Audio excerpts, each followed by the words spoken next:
Vamos imaginando então nosso coração como um vaso preenchido por um ouro solar, uma energia que vem do sol, que nos alimenta a esperança, a vontade de crescer em direção à nossa própria natureza divina, transformando toda dor em sabedoria, aprendizado e compaixão.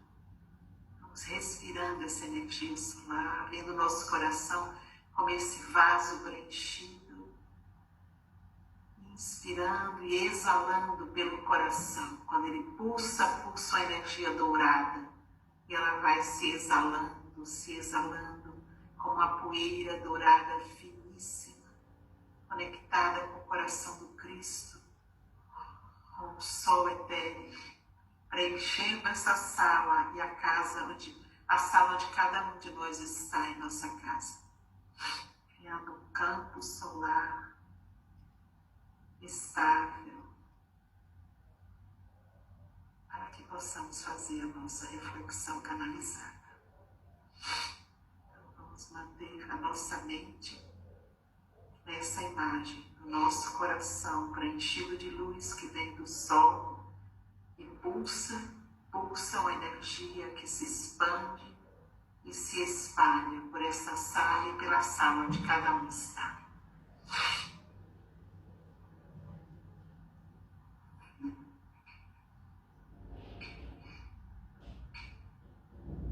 Vamos vendo essa imagem se completando, todos nós envolvidos nessa poeira dourada, brilhante, finíssima,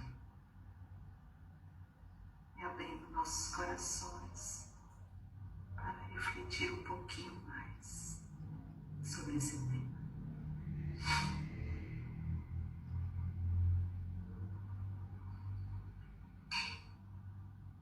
Qual poderia ser os passos necessários para que toda essa vontade expressa pelos nossos corações de crescer, de ampliar a consciência, de conectar-se com a própria divindade, possa de fato se tornar algo palpável, real, um caminho concreto. Peço a cada um que se faça esta pergunta neste momento e que responda para si internamente. Quais seriam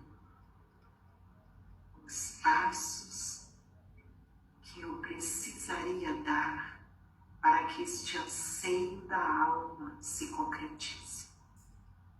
E responda para você com aquilo que vai no seu coração. O passo 1, o passo 2 e o passo 3. Da forma como eu compreendo.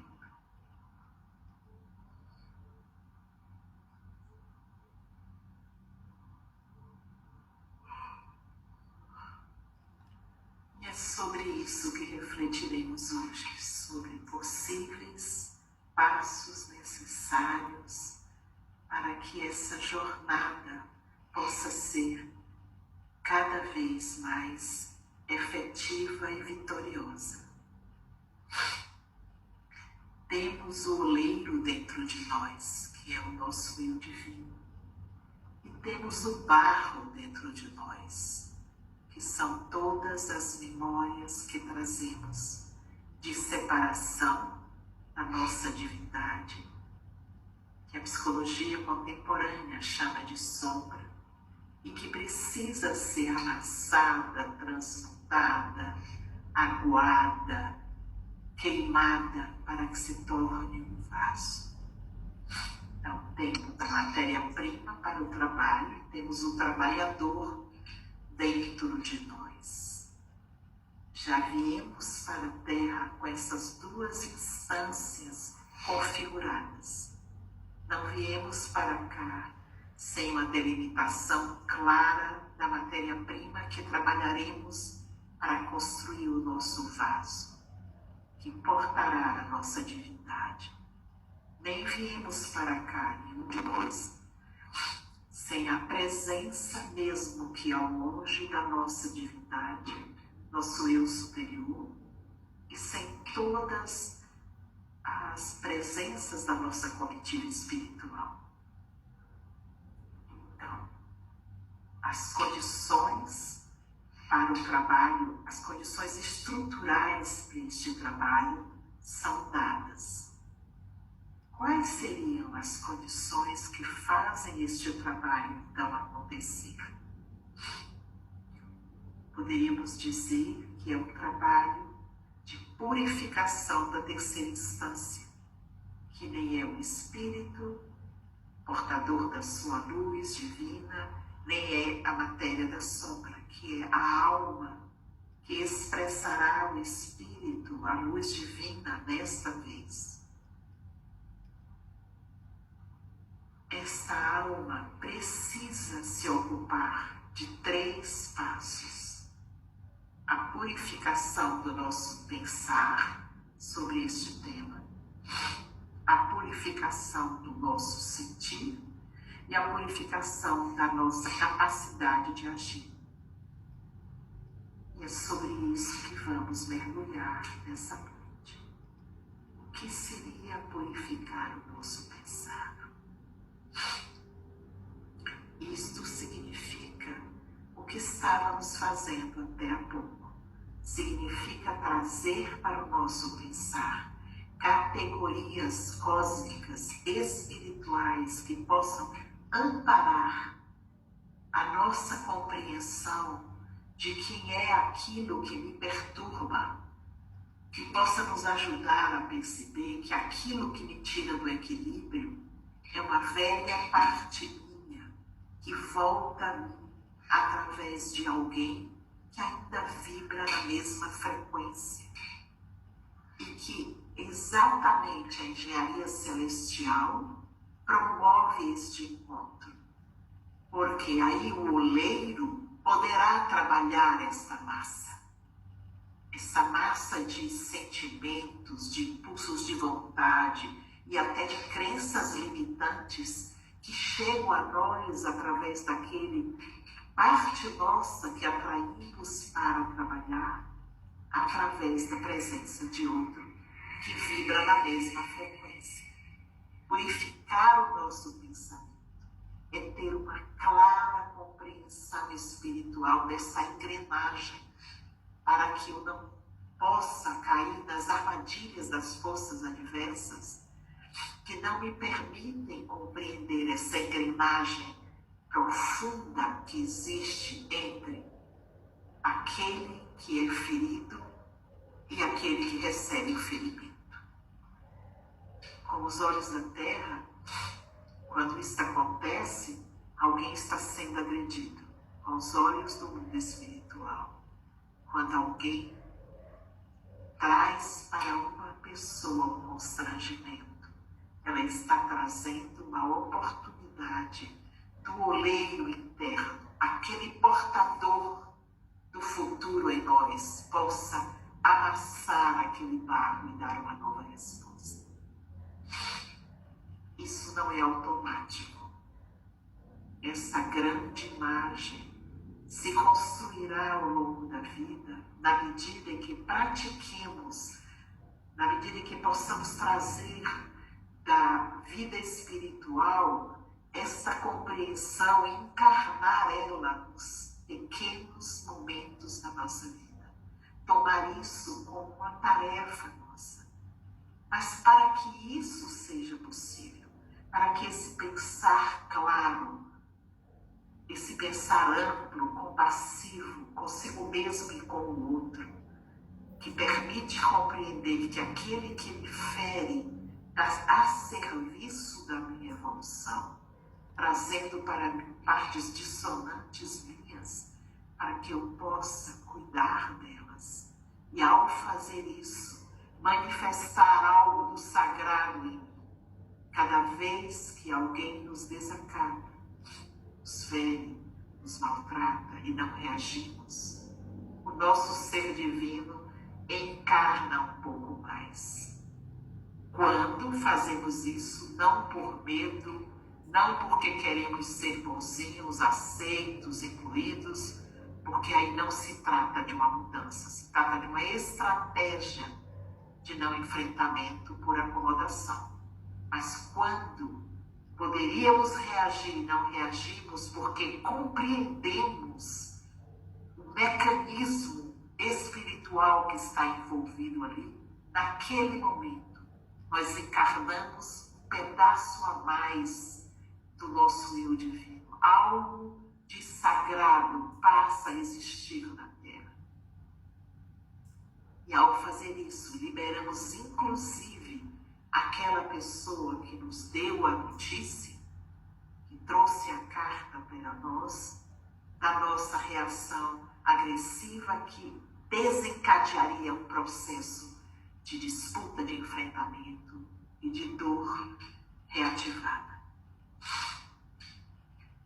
Por que não conseguimos fazer isso, apesar de já compreendermos toda a engenharia envolvida neste processo? A resposta é o segundo nível de purificação da nossa alma, a purificação dos nossos sentimentos. E o que isso significa? Significa que, diante de cada coisa que nos viola, nos perturba, nos aflige, se quisermos caminhar nessa direção, temos uma tarefa, recebemos uma notícia. E uma notícia que não é uma notícia agradável, é como se tivéssemos com batatas quentes nas nossas mãos. Podemos jogar elas fora, podemos jogar no outro, ou podemos dizer, são minhas, eu as construí. Deixe-me parar, agradecer intimamente a notícia que eu recebi, liberar o outro. Ele não tem nada a ver com a minha resposta que eu vou dar às batatas quentes que ele me traz. A resposta é minha. E eu só tenho duas opções. Ou eu vou responder com o que eu trago do mundo espiritual de novo, do meu espírito encarnante, pedindo para fazer parte da minha vida, ou eu vou repetir o velho padrão que gerou as batatas quentes, escaldantes da minha mão. Para fazer isso, eu tenho que parar e purificar o meu coração das mágoas que eu tenho guardadas, das dores que não foram processadas, de todas as vezes que alguém trouxe novamente as batatas quentes e colocou elas, às vezes de uma forma bruta, até grosseira, sobre as minhas mãos, sobre os meus corpos. E quando não tínhamos a capacidade de dizer é meu, então tivemos uma reação de injúria, de mágoa, de ressentimento, de raiva. Então, este coração preenchido desses sentimentos, me perdoe a palavra, mas ela é muito importante para clarear, desses sentimentos de ignorância em relação à engenharia espiritual, o nosso coração preenchido dessa ignorância específica, ele é um pote de mágoas. Ele não será um pote do oleiro. Ele não tomará as batatas escaldantes e cuidará delas. Não buscará uma fonte de água cristalina para esfriar aquele calor voluptuoso com o qual a alma é tomada, um fogaréu que se acende, porque todas as mágoas que estão comprimidas em relação àquele tempo, aquele tema de todos os tempos, acende e nos toma. Então, para conseguirmos encarnar os pensamentos cósmicos que esclarecem essa situação, temos que olhar para as dores, mágoas, ressentimentos, raivas que carregamos como coisas nossas, enquanto dissermos para nós, Eu sinto isso por causa que você fez aquilo. Estamos na ignorância cósmica. Esta frase é uma ilusão. Porque se olharmos com a unidade de tempo ampliada para esta cena, aquele que fez aquilo a quem atribuímos a nossa dor, só fez aquilo porque nós antes fizemos aquilo outro. Então, a tarefa de justificar o poço de mágoas, dizendo, foi você que criou isso em mim, é uma tarefa sustentada pelo orgulho,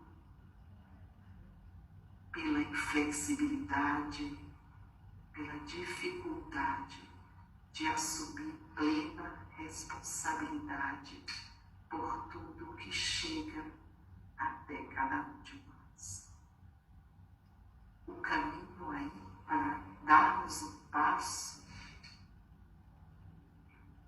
é olhar para aquilo que dói e dizer, eu mesma, sem saber o que estava fazendo, construí essa dor em mim.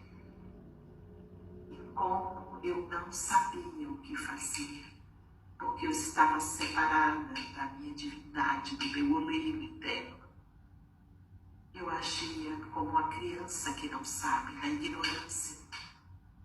Então eu acolho a minha ignorância com compaixão, acolho a minha dor, seja na forma de uma criança ferida, de uma menina ou um menino ferido, de um adolescente, de um adulto, de um ancião. Temos dores de todas as idades, porque a criança que um dia foi ferido se tornou adolescente ferido, adulto ferido, o ancião ferido.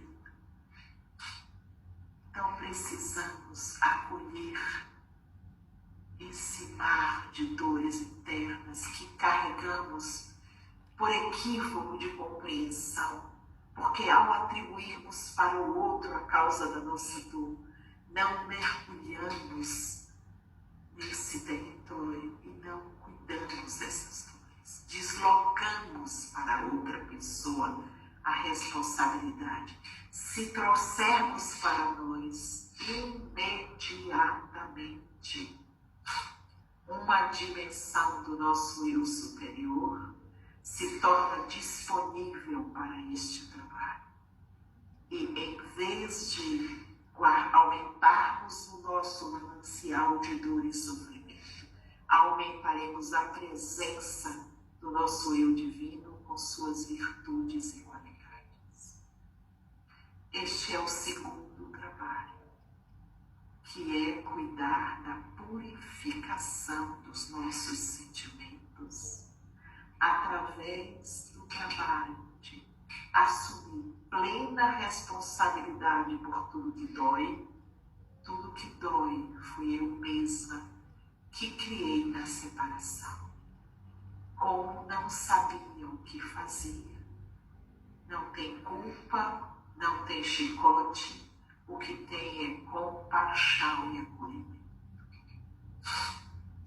Se fizermos o segundo trabalho, poderemos então passar para o terceiro, porque sem o segundo feito, por mais boas intenções que pudermos ter, por mais clareza que tivermos do complexo que nos envolve em todas as encarnações, poderemos ser doutores disso.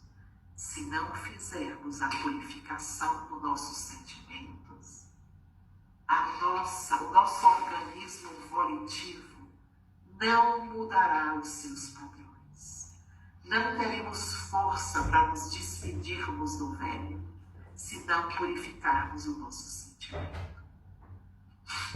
O ato mais importante depois da purificação dos sentimentos é ter a força moral que impulsiona a verdade para dizer ao velho homem de nós: aqui encerra o espaço para o seu protagonismo. Está tudo compreendido, tudo perdoado.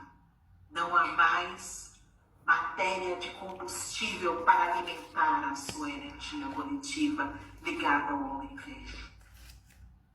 Quando tivermos vivendo a experiência de compreendermos claramente o que devemos fazer e não estivermos conseguindo acionar a vontade ligada ao nosso eu divino, isso é um sintoma. Isto significa que tem um pote de mágoa que nunca foi visto, cuidado, responsabilizado e trabalhado. Quando este trabalho do coração é feito e o coração se purifica, o espaço livre, o lugar onde o Cristo habita, vai se tornando cada dia mais presente e vai ordenando as forças volitivas na direção do futuro, na direção de manifestar as intenções pré-natais, na direção de se tornar o fiel realizador daquilo que diante do Cristo cósmico um dia sonhamos fazer na Terra. Este é o lugar onde grande parte dos buscadores ficam andando em círculos.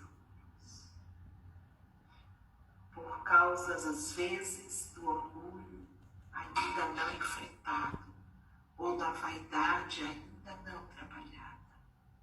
Há uma grande dificuldade de reconhecer esse pote de mágoas e uma facilidade muito grande de secretamente atribuir àqueles que achamos que foram os responsáveis pela nossa dor. Nesta hora, ao agir desse jeito, cortamos a conexão com o nosso eu espiritual, porque entramos no pensamento que é totalmente materialista. Este pensamento de que foi o outro que me feriu só seria verdadeiro se não existisse outras experiências encarnatórias, se a vida começasse com o nosso nascimento. Não existiria a biografia noturna, portanto, estamos trabalhando com um paradigma materialista, mesmo que não saibamos disso. Toda vez que levantamos o dedo físico ou mental para dizer foi você, é você o responsável, fazemos aliança com as forças do materialismo, porque negamos tudo o que fizemos para voltar à Terra, todo o processo de preparação, inclusive desses encontros. Parece simples, mas isso não é simples. É uma armadilha espiritual. Cada vez que pensamos que os responsáveis pelas nossas dores são o nosso marido, o nosso chefe, o nosso vizinho, até os nossos filhos, o presidente da República, ou qualquer outra pessoa que atue no nosso campo como mensageiro. Estamos nos afastando do nosso anjo, do Cristo, e nos aproximando das forças adversas que sustentam o materialismo na Terra. Caímos numa armadilha. Peço a todos que queiram, neste momento, coloque dentro do seu campo de visão as pessoas que intimamente você mais acusa o seu sofrimento, qualquer que seja ele, material, emocional, mental, material, espiritual.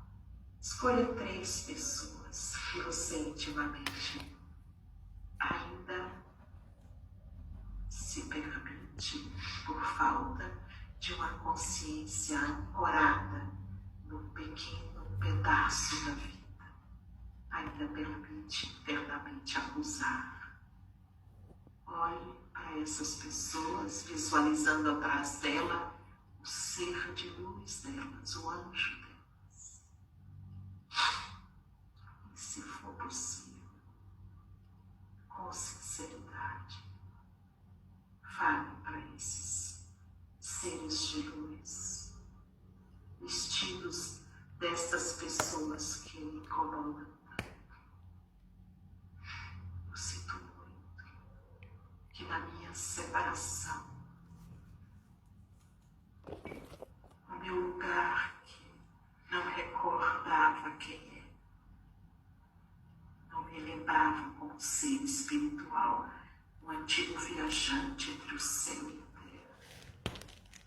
Esse lugar dissociado de quem sou, por tantas vezes, intimamente, e às vezes até externamente, te acusei. Coloquei sobre os seus ombros a causa das minhas dores. Eu sinto muito. Eu estava completamente cega. E nesse momento, cada um faça na medida que puder, eu retiro completamente essa forma pensamento que eu coloquei sobre a sua alma, aprisionando, colocando dentro de um campo de causas que não é verdadeiro, e me dando ao luxo de sentir raiva, mágoa, rancor, tristeza e ignorância. Eu não sabia o que estava fazendo. Eu retiro de sobre a tua alma esta acusação e peço ao Criador, ao Cristo, que me sustente neste lugar onde eu tomo plena responsabilidade por tudo que chega até mim. E fazendo isso, passo a ter o direito de acionar o meu corpo volitivo para servir ao meu eu divino.